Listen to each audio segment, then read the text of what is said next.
All rise. Judge Vanderbeat Court is now in session. Case number JVB 1013, case of the Jacksons. Thank you. You all may be seated. Okay. Ms. Jackson, Yes, you brought this case before the court. I did. Okay, what's going on? So, James and I split about a couple of years ago, and it's been pretty good. We've been splitting costs for our girl, but her last birthday was, she was 8 years old, and we had a great party. I planned it. It's been a lot of time, and it was about $1,500. How? 8 years old? Yes. Well, okay, she really likes, ice skating. So we rented out the ice skating rink, and then Tara Lipinski came and did a little routine for the girls. It was a lot of fun.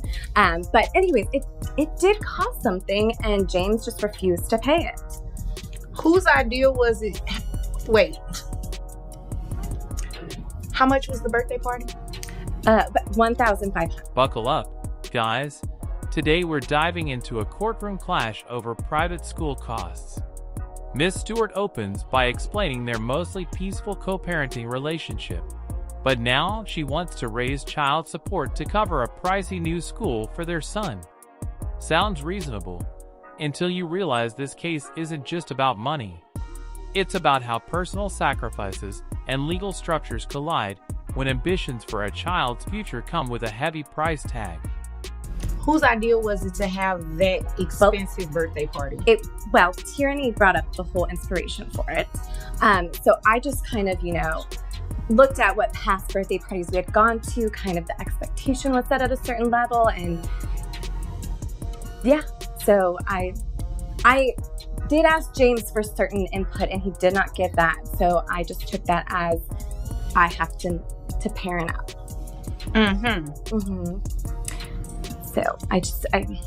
So you want him to pay child support now? Yes, I think this is kind of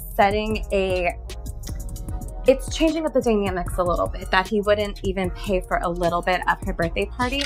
So she's getting into ballet.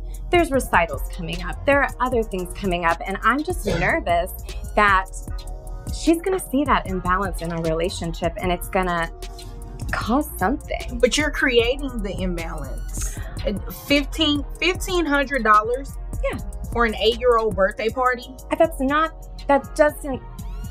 That doesn't sound, it sounds bad when you say it out of the context, but that's normal. No, within the context, that is ridiculous. That is normal. No, it's not normal. Susie had a birthday party that cost $2,000. So you're trying to keep up with Susie? Well, I didn't do $2,000. I could have done $2,000, and I think I kept it out of a reasonable cost. Wait a minute. Pause. Can you speak some reason to me? Alright, guys. Things heat up as Dad agrees to the private school on one condition. He's willing to pay his half of tuition, but suggests that child support should pause for 3 months. Mom doesn't like that idea one bit. This is where shared parenting gets tricky. Who pays when both agree, but only one gets the invoice? These subtle cracks in communication show how even amicable splits can turn combative when finances enter the mix. I am more than happy to help our daughter celebrate and live her life, but there comes a point where it's just, it's frivolous. It's obvious, I agree.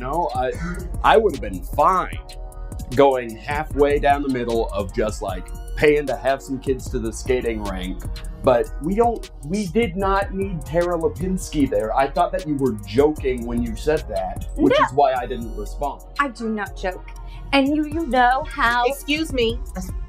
Last time I checked, I was the judge. So I would like for the two of you to address me. Thank you, Your Honor. Sorry. You're welcome. You did not need Tara there. Tierney really wanted her, though. Yeah, but Tierney is not paying $1,500, is she?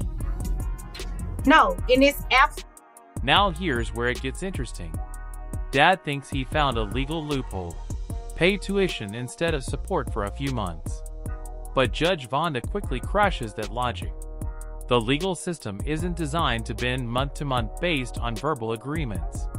This part exposes how parenting plans often fail when they rely on "it'll work itself out" instead of enforceable rules. Great intentions, but poor structure? That's a recipe for courtroom tension.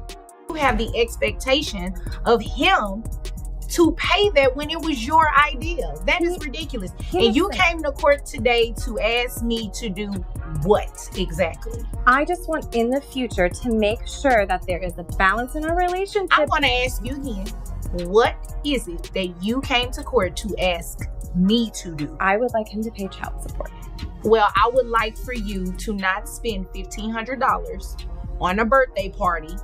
The 9-year-old, when she turns 9, no $1,500. When she turns 10, no $1,500. I mean, that is absurd. And then you want him to pay you child support because he did not want to go in with you with this ridiculous amount of money you spent on a birthday party. Yeah, no, we're not doing that. I'm not going to have him pay child support based on that. And you guys have been sharing custody. So I'm assuming when the child is with you, you cover the expenses for the child, right? And it's usually really amicable. It usually works really well, but... Well, it sounds like she probably put herself in the hole with that $1,500 birthday party and is trying to recoup some of the money from it because you were trying to keep up with Susie paying $2,000, which is absolutely ridiculous.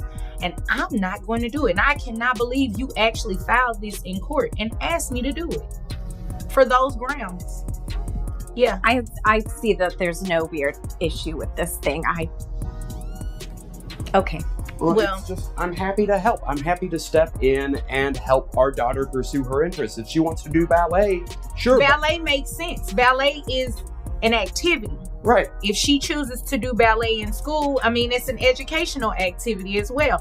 But I am not going to order anybody pay child support based on a $1,500. This part is a straight-up legal reality check. The judge explains why child support must be consistent, even if expenses are temporary. You can't just pause obligations mid-year like a Netflix subscription. It's a moment where practicality meets the harsh truth of system limitations. And when Dad learns it won't work his way, that calm agreement starts to shift. You'll start seeing just how important predictability is in family court. Custody. Who pays health insurance? We both do. Yeah, I mean, that's the only thing you guys should be doing. Maintain your own individual health insurance, but no, he is not going to pay child support. Here comes the pressure. Judge Vonda warns Dad that if they recalculate based on his actual income, his child support could jump way higher. Suddenly, the $550 deal he initially resisted looks like a discount. This is the part where courtroom math gets real and painful. Financial comfort turns to risk in an instant, showing how thin the line can be between saving money and owing more than you ever expected. Okay. All right. Is there anything further? I don't believe so, Your Honor. Okay. Is there anything further from you? I'm good. Thank you. Okay. Well, I'm glad. If there's nothing further, you both are dismissed. Thank you. Boom. Here's the hard number. $665 per month based on income and child count. That figure lands like a punch. Dad realizes the compromise is actually saving him over $100 a month. What started as a pushback on tuition now turns into a financial lifeline. This is where the courtroom turns from conflict to clarity, and the cold truth of legal recalculations leaves no room for second guesses.